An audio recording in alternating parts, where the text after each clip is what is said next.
రాష్ట్రంలో కూడా ఎన్నడూ లేని విధంగా హైదరాబాద్ వెలుపల మంత్రివర్గ సమావేశం జరగడం ఇదే ప్రథమమని పేర్కొన్నారు.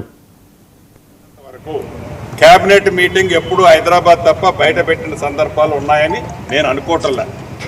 మొట్టమొదటిసారి ఆదివాసులకి ఆరాధ దైవమైన సమ్మక్క సారలమ్మ మేడారం జాతర అది ఈ నెల 28, 29, 30, 31 4 రోజులు కోట్లాది మంది భక్తుల సమక్షంలో ఆ జాతర జరగబోతుంది.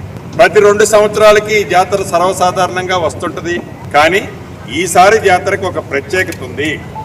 గౌరవ ముఖ్యమంత్రి గారి ఆలోచనలకు అనుగుణంగా ఏవైతే ఈ సమ్మక్క సారలమ్మ సంబంధించిన గద్దెలతో పాటు ఆ ప్రాకారాలతో పాటు అక్కడ సుందరీకరణకి సంబంధించిన అనేక అంశాలు ఆనాడు కాకతీయులు ఎలానైతే రాతి కట్టడాలతో శాశ్వతంగా ఉండాలనే ఆలోచనతో రాతి కట్టడాలు కట్టారో అదే తరహాలో ఈ ప్రభుత్వం ముఖ్యమంత్రి గారి సూచనలకు అనుగుణంగా అద్భుతంగా రాతి కట్టడాలు ఏర్పాటు చేయడం జరిగింది.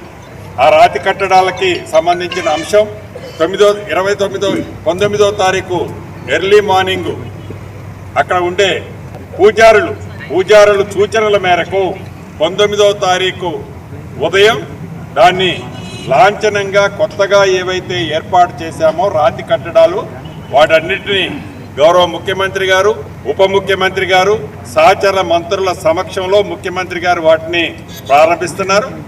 దానికంటే ముందు 18th ఇక్కడ నుంచి 18th ఈవినింగ్ నాడు మేడారంలో సాయంత్రం పూట రాష్ట్ర కేబినెట్ని కూడా అక్కడే ఏర్పాటు చేయడం జరిగింది. నాకు గుర్తున్నంత వరకు, నాకు తెలిసినంత వరకు